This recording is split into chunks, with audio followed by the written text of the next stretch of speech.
new text messages that have come out is just disrespectful of types of allegations at issue here. Oh my God.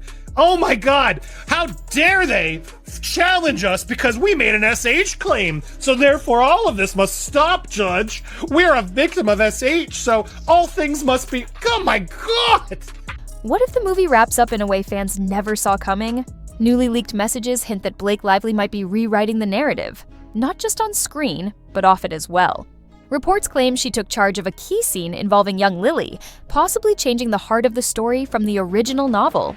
Even more unexpected, sources say her approval was needed for a scene she isn't even in. This revelation could completely shift how viewers perceive both Lively and the entire film. Stay tuned as we uncover the surprising details and their effect on the project. It's just the truth, and the reality is that had there been these horrible things, and had there been these horrible text messages, had there been this horrible information. Why would Justin's team leak this? Also, People magazine's never one of your people that you call out, Blake. Have you noticed that? You never call them out, even though they were the one we all saw say this first. But you don't call them out, do you? Why? I would argue there's enough evidence to prove that maybe you're the one who leaked it to make Justin's team look bad. It goes both ways. You clearly leaked to TMZ my subpoena information. You had it first. You had it before anybody else. How would Justin's team have known that? They call two simple words hidden in a string of text messages. Yet they could completely redefine Blake Lively's power over the film adaptation of It Ends With Us. The phrase appeared in messages from Henry Grace, one of the project's lead editors, and it's causing serious debate. Why? Because it doesn't just suggest teamwork. It exposes an extraordinary level of authority rarely given to actors in Hollywood. In those texts, Grace vented his frustration about Lively's influence, especially when it came to scenes featuring young Lily, moments her character isn't even in. Normally, actors focus on their own performances or character arcs, but these messages imply Lively's involvement reached far beyond that, shaping creative decisions for scenes that didn't include her at all. Grace even ended one message with SMH, emphasizing his disbelief at how much power she seemed to hold. According to him, key creative decisions were ultimately referred to as a Blake call, meaning Lively had the final say on choices that would typically belong to the director or editor. While executive producers often have creative input, what's unusual here is how deeply she was involved in aspects outside her acting role. One standout example is the young Lily scene, an emotional moment cherished by fans of the novel for its raw honesty and authenticity. Now, that scene might have been reworked or filtered through Blake's personal vision, raising questions about whether the movie's emotional core remains untouched. Critics are debating whether her role crossed the line from collaboration into complete control. Some claim her heavy hand could water down the story's original meaning, turning It Ends With Us from a faithful adaptation into a version shaped around Blake's image and tastes. But her control reportedly went beyond the script. The text also referenced her role in DV, believed to stand for decisions about the trailer or marketing materials, showing her influence extended into the film's promotion. That means she wasn't just acting or producing, she was curating the film's entire presentation. To some, this demonstrates confidence and ambition. To others, it looks like overreach or insecurity, maybe an effort to ensure everything fits how she wants to be seen. And here's where things really shift. These revelations could have major consequences, not just for her Hollywood reputation, but also for her ongoing legal challenges, casting doubt on past narratives that portrayed her as passive or sidelined. Was she actually pulling more strings than anyone knew? As more insiders question why her team reacted so strongly when this information came out, one thing seems certain. Play call may not be just a casual phrase. It might be the key that changes how both the industry and the public see Blake Lively's influence on It Ends With Us and her image beyond the screen. Messages that have come out exposing the control that Blake Lively had on the project. It's interesting. This editor complained with an SMH, shake my head, about Blake Lively's approval rights for a scene. Now, but here's what the problem is. It wasn't one of her scenes. It was a scene involving young Lily. Let's go straight to the text. Here they are as part of an exhibit where Personal details such as phone numbers have been removed. But this individual, Henry Grace, is the owner of this chat that seemed to have JB as well. Was an owner as well, along with Rob and Una, who were editors on the project. JB, I can only assume, is Justin Baldoni. But Henry chimes in, done. PG-13, says Una. No adjustments. I guess this is getting the film or the trailer through. Yep, great news. Woohoo, Rob says. Exclamation point. So are we keeping the thrust? I'll drink to that, Rob says. Of course, I plan on drinking anyway. But then Henry chimes in, that's gonna end up being a Blake call. Honestly, if you can get her to keep it in and it's in the movie when I get back, it can stay in. She has approval of that scene. Even for young Lily? I was just thinking the same thing. When she claimed she was unsafe, as in Blake, feeling unsafe, she redid the writer to get approval of young Lily. So this confirms a lot here. So this does seem to imply, let's be fair, that Blake Lively made a request she was unsafe. Now this is to Justin's team and Justin's dream team of editors. So unclear if this is something that was officially said to the whole production or that Justin just told the editors and that's how they're calling it this. Unclear based on what this text actually is proving. But it proves that she did readjust things to get more control of the film, including approval of young. Why would anyone submit an entire deposition to the court, especially one that wasn't even finalized? That's exactly what Blake Lively's legal team did, and the move has sparked serious concern across legal circles. Normally, attorneys only file carefully chosen excerpts that directly support their case. But Lively's team went all in, submitting the full document, every raw, unedited word, a decision almost unheard of in cases like this. So, was it a clever legal strategy, or a major blunder that only fueled the media firestorm already surrounding her? Legal experts are leaning toward the latter. One analyst pointed out there was no legitimate reason to submit the entire transcript, especially one that hadn't been reviewed or certified, when only 2 pages were actually cited in their argument. In other words, the extra material added nothing legally, but it definitely drew public attention. Unsurprisingly, many now believe the filing was driven more by optics than law. Allegations of a calculated PR move are spreading quickly, with focus shifting from legal substance to who stood to gain from its release. The media frenzy exploded, extending far beyond courtroom analysis. Outlets like People and the Daily Mail latched onto irrelevant details, like what Lively wore and a false rumor that Justin Baldoni attended the deposition in person. Overnight, the spotlight shifted from evidence to spectacle, exactly the kind of distraction some say Lively's team wanted. Could releasing the full transcript have been an attempt to shift attention away from the fallout over the Blake call messages? Her lawyers deny that, claiming the full document was necessary to provide complete context and refute claims that her team was orchestrating a smear campaign. One insider explained their goal was to show transparency and prove that the opposing counsel wasn't spreading false narratives. But if that was the intent, it may have backfired. Instead of ending speculation, it opened the door to even more scrutiny. Analysts are now poring over every line for inconsistencies, changes in tone, or hesitation, any sign that could cast Lively in a negative light. By putting everything on record, her team may have unleashed the very chaos they were trying to prevent. With leaks still circulating, some reportedly tied directly to this transcript, the real question is whether this move clarified the truth or only made things messier.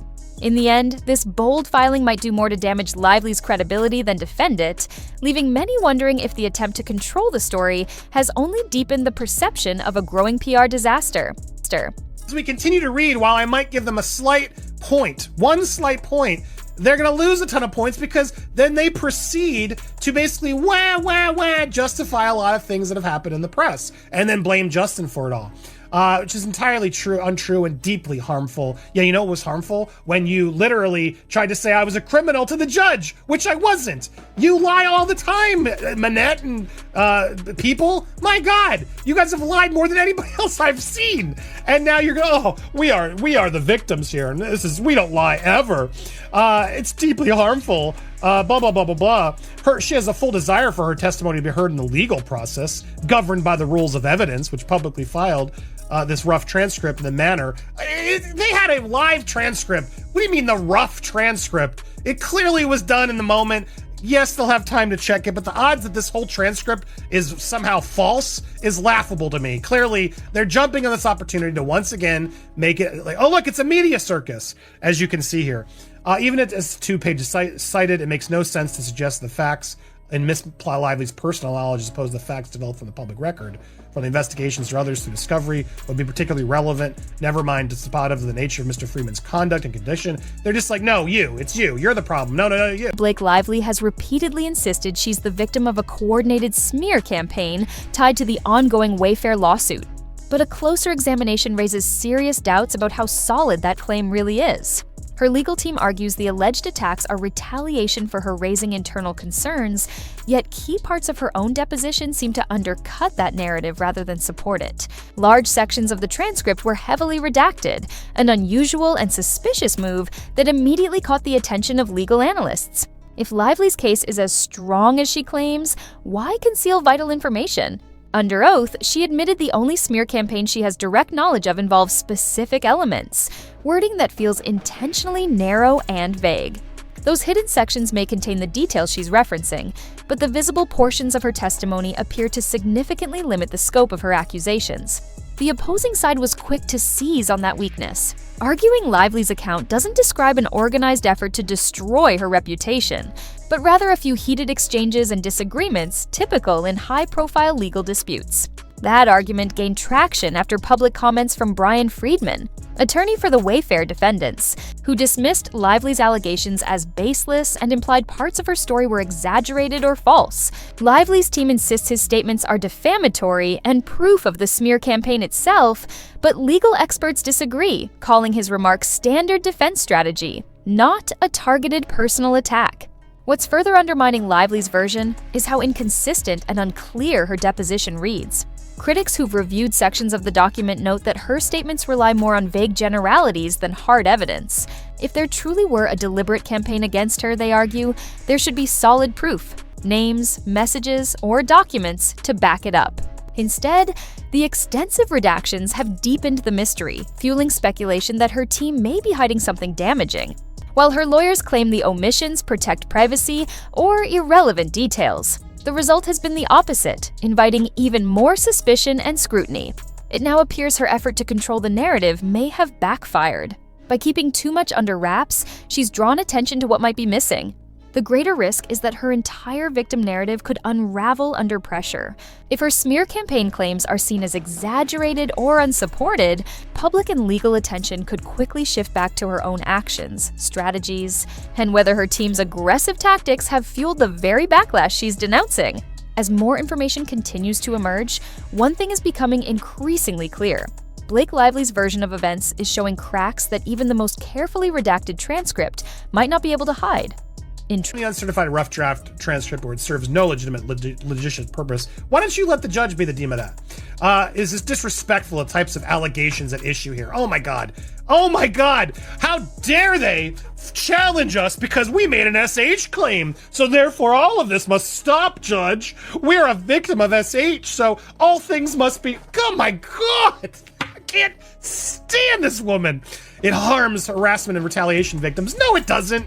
No, it's harmed no one. It's redacted. The whole thing was redacted.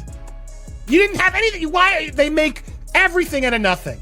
Every single thing Blake Lively's team does is overdo it, over-exaggerate it, yada, yada, yada. And at the beginning, I gave them one slight point of, did they need to file the thing? And legally, they may have had to be fair. And then in which case, I'd dock that point as well. But you then immediately turn this into the same thing you accuse Bryan Freedman of doing, a PR play. How did the private details of Blake Lively's deposition make their way into the public eye? That's the question dominating this increasingly chaotic legal drama, and the answers are far from simple. Outlets like People and the Daily Mail somehow gained access to surprisingly specific information, from descriptions of Lively's outfit, reportedly black jeans, a waistcoat, and a pale blue cardigan, to claims that Justin Baldoni was present during the proceedings. Yet neither side is accepting responsibility.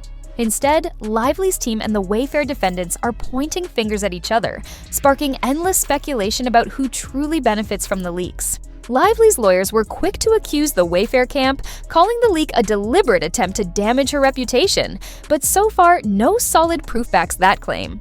Critics argue the rapid blame game might itself be a calculated distraction, an effort to divert attention from the damaging Blake call texts and the uncomfortable moments revealed in her deposition. By portraying herself as the victim of media manipulation, Lively could subtly shift public sympathy her way and steer focus away from her own controversies. However, a growing counter-theory suggests the leaks may have originated much closer to Lively's own circle. The false People report claiming Baldoni attended the deposition has only fueled that suspicion. Observers question why her team didn't immediately correct the misinformation if it wasn't true. Some believe allowing that rumor to spread may have been strategic, a way to create tension, paint Baldoni as confrontational, and distract from Lively's escalating legal and PR troubles. Supporting that theory are reports that Lively's side appeared aware of certain subpoenas before Baldoni's. Team even received them, an unusual advantage. That's raising eyebrows about how tightly her legal and PR strategies are intertwined. Meanwhile, the media's handling of the situation has been just as chaotic. The Daily Mail mocked Lively's team while eagerly reporting every sensational twist, while People framed the story to highlight conflict between the two Hollywood stars.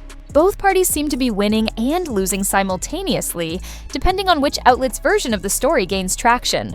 But amid the noise, one thing is undeniable. The leaks have only made everything more confusing.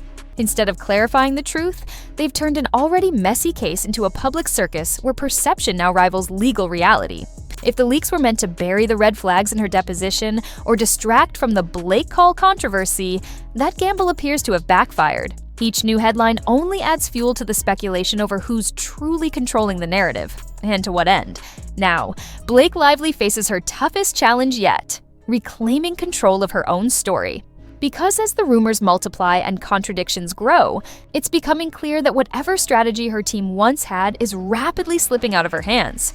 The team doesn't have anything to not only prove the retaliation campaign, but this ongoing smear campaign that apparently has been happening not only since over the summer, but now throughout 2025, which makes no sense. I want to break down what they have sent to the judge from counsel's Wayfarer on this motions to quash the subpoena she served upon the law firm of Freedman to justify the harassing subpoena. The letter erroneously alleges that Bryan Freedman defamed Lively and that his conduct had amounted to public relations work rather than that of an attorney. It appears that Lively is slowly realizing that there is no retaliatory smear campaign by the Wayfarer parties against her. Consequently, Lively is shifting her focus to Liner Freedman in connection with her 14th cause of action, which alleges that certain Wayfarer parties, through their attorney Freedman, purportedly defamed her via post-litigation statements to the media. Upon questioning by Freedman at her recent deposition, which it confirms Freedman absolutely deposed Blake Lively. Lively's growing influence over It Ends With Us isn't just raising questions about her control behind the scenes, it's beginning to overshadow the film itself. Since the Blake Call text surfaced, it's become increasingly clear that her involvement extended far beyond what anyone expected from an actor, even one with producer status. Reports that her approval was required for scenes she doesn't even appear in, including key moments featuring young Lily, have sparked concern throughout Hollywood. Normally, actors focus on their own performances, not decisions made in the editing room, but Henry Grace's "shake my head" messages suggest that her oversight created serious internal tension that has now spilled into public view. For fans of Colleen Hoover's beloved novel, that revelation could be crushing. The emotional depth of the book, especially the parts centered on Lily's childhood, is what made it resonate so strongly. Any alterations, even subtle ones, risk alienating the loyal readers the movie depends on. If those changes were made to suit Lively's vision instead of honoring Hoover's intent, the adaptation could lose the honesty and authenticity that defined the story in the first place. Already, conversations online are shifting from excitement to skepticism, with fans asking, is this still It Ends With Us? Or has it become Blake Lively's version? That question alone captures the growing unease about the film's faithfulness to its source material. Within Hollywood, insiders are watching closely, torn between admiration and concern. Lively's behind-the-scenes power has reignited debates about creative boundaries. How much influence should an actor have beyond their role? Some praise her assertiveness as a sign of modern creative leadership, while others see it as overreach that undermines the collaborative spirit of filmmaking. If stars begin dictating how scenes they're not even in are handled, where does that leave directors, editors, and writers? The leaks from Lively's deposition have only magnified this scrutiny, transforming what might have been an internal issue into a full-blown public spectacle. Her image, once known for poise and professionalism, is shifting towards something far more divisive, with words like controlling and manipulative now circulating in entertainment commentary. The irony is hard to miss. While Lively insists she's the victim of a smear campaign, the evidence of her dominating presence behind the scenes makes that claim harder to defend. Was her influence an example of collaboration or outright micromanagement? And perhaps more importantly, has it cost her the trust of her colleagues and the public? As the film's release approaches, those questions may define not only how audiences respond to the adaptation, but also how they view Lively herself. If It Ends With Us fails to capture the emotional truth that made the book so powerful, the responsibility might not fall on the script or direction. It could rest squarely on Blake Lively's shoulders, marking a potential turning point in her career and the unraveling of her carefully crafted victim narrative.